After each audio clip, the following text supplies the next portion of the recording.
Ah, 2025. Quelle année, mes amis? Quelle année pour la grande pantomime de la géopolitique? Une époque où les nations, telles des pans sous acide, se pavanent sur la scène mondiale, gonflant des torses qui n'ont parfois que la peau sur les os.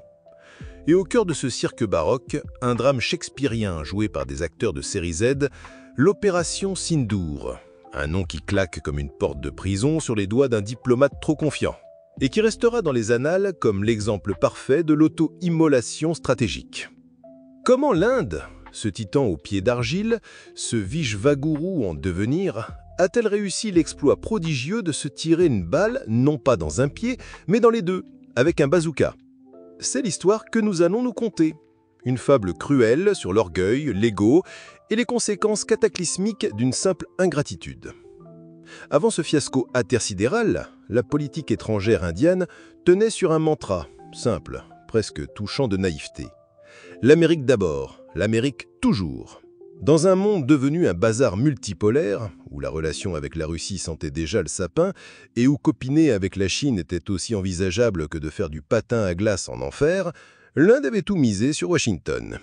Telle un Icare moderne dopé au masala, elle s'était construite des ailes en billet vert pour s'approcher du soleil américain, incarné en cette ère bénie par nul autre que l'empereur Twitos, Donaldus Magnus. L'establishment indien, loin d'être stupide, avait compris que Trump n'était pas un enfant de cœur de la diplomatie classique. Le dialogue de sécurité quadrilatéral, le fameux Quad, poussiéreux. La compétition avec la Chine dans l'océan Indien, bâillement.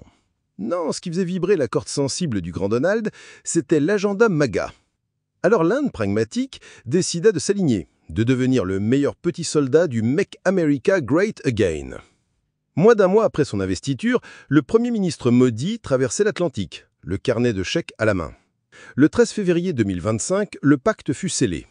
L'Inde s'engageait à signer pour des montagnes de produits américains, dans une initiative pompeusement baptisée Mission 500. Le but, faire passer les échanges bilatéraux de 200 à 500 milliards de dollars d'ici 2030.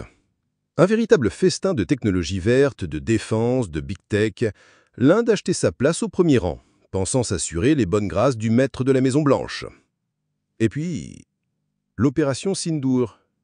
La déflagration, le grain de sable qui enraye la machine, le paix dans la cathédrale. Car ce n'est pas l'opération militaire elle-même qui a tout fait capoter, non. C'est une blessure narcissique.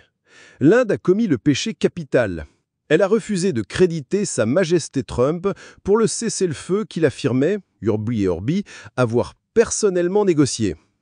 Imaginez la scène.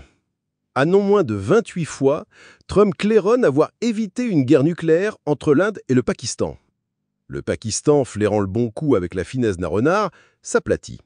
Son ministre des Affaires étrangères, Ishaq Dar, remercie publiquement le grand homme et le nomine sur le champ pour le prix Nobel de la paix. Malin, terriblement malin. Et l'Inde ricane.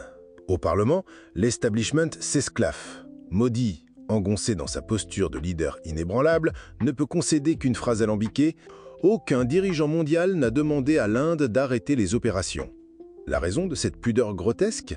Il fallait préserver l'image sacro-sainte du leader, une politique que l'on pourrait nommer la PPLO, la politique de projection du leader omnipotent. L'idée que Modi puisse avoir eu besoin d'un coup de pouce américain était tout simplement hérétique. Pauvre Donald, lui qui avait tant besoin d'une victoire diplomatique après les bourbiers ukrainiens et moyen-oriental, lui qui avait déjà goûté au nectar de la reconnaissance pour un cessez-le-feu entre le Cambodge et la Thaïlande. Il se voyait privé de son trophée. Et le pire, c'est que les faits lui donnaient partiellement raison. Le conseiller à la sécurité nationale indien, le fameux Douboul, avait bien appelé son homologue américain Marco Rubio dès le 8 mai pour le briefer. L'ambassade indienne l'avait même confirmé. Il y avait un précédent. En 2002, le gouvernement BJP avait déjà quémandé l'aide de Condoleezza Rice pour calmer le jeu avec le général Musharraf. Mais en 2025, l'Inde a joué la carte de l'amnésie. Fatale erreur. La vengeance de Trump fut un plat qui se mangea brûlant. Il commença par lancer en public que 5 avions avaient été abattus, espérant une clarification indienne. Silence radio. Trump, se basant sur ses propres renseignements et les confidences du Pakistanais Asim Munir, en tira une conclusion dévastatrice. Les 5 zingues étaient indiens. D'un coup, le Pakistan n'était plus un voisin turbulent, mais un compétiteur militaire pair. Le monde venait de basculer. Les relations indo-américaines entrèrent alors en mode sûr. Survie unilatérale et réticence manifeste. L'empereur Trump, furieux, présenta sa liste d'exigences. Que l'Inde quitte les BRICS, ce lobby anti-américain, que l'Inde cesse d'acheter du pétrole et des armes à ce vilain Poutine, que l'Inde comprenne enfin que dans un partenariat avec l'Amérique, il y a un empereur et des États vassaux. Point. La belle politique multi-alignée de J. Shankar, cet grand écart permanent entre le Quad et les BRICS, venait de se faire un claquage spectaculaire. Les 4 piliers de sa diplomatie, les liens avec les USA, les liens avec le G7, le rôle de pont entre le Nord et le Sud et la compétition avec la Chine s'effondrèrent comme un château de cartes dans un ouragan. Et pendant que l'Inde comptait ses dents cassées, le Pakistan, lui, vivait son ère de gloire. L'opération Sindoor fut son tremplin cosmique.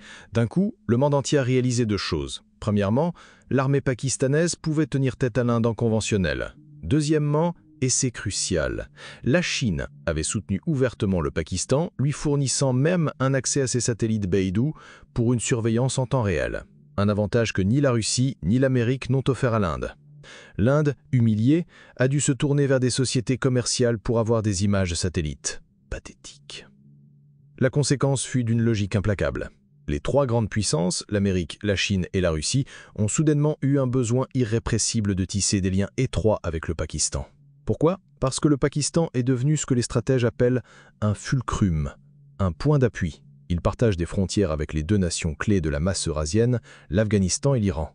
Le Pakistan est devenu un SUPGI, un statut universel de pivot géostratégique indispensable. L'Amérique a besoin du Pakistan pour stabiliser l'Afghanistan et y garder un pied. La Russie en a besoin pour sécuriser son flanc sud en Asie centrale. La Chine en a besoin pour protéger ses investissements colossaux dans la Belt and Road Initiative et pour étendre son influence. Soudain, le récit indien du Pakistan sponsor du terrorisme ne faisait plus rire personne à Washington, Moscou ou Pékin. Le Field Marshal 5 étoiles Asim Munir est devenu l'homme à qui parler. L'incarnation d'une politique étrangère désormais contrôlée par l'armée, une réalité depuis 1998. L'Inde, de son côté, se retrouve dans une position kafkaïenne.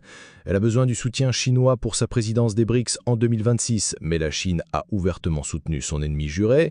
Elle a besoin de la Russie pour le projet de Grande Eurasie, mais ses liens avec Moscou sont sur une pente savonneuse. Elle a mis tous ses œufs dans le panier américain, et le panier s'est révélé être un nid de vipères. Au final, cette opération Sindoor, conçue comme une démonstration de force par l'Inde, s'est révélée être un cadeau inestimable pour le Pakistan.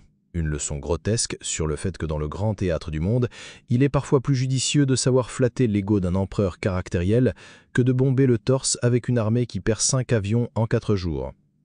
Soutenez la chaîne sur Patreon, likez cette vidéo pour l'algorithme et rejoignez-nous sur Telegram pour du contenu encore plus décapant.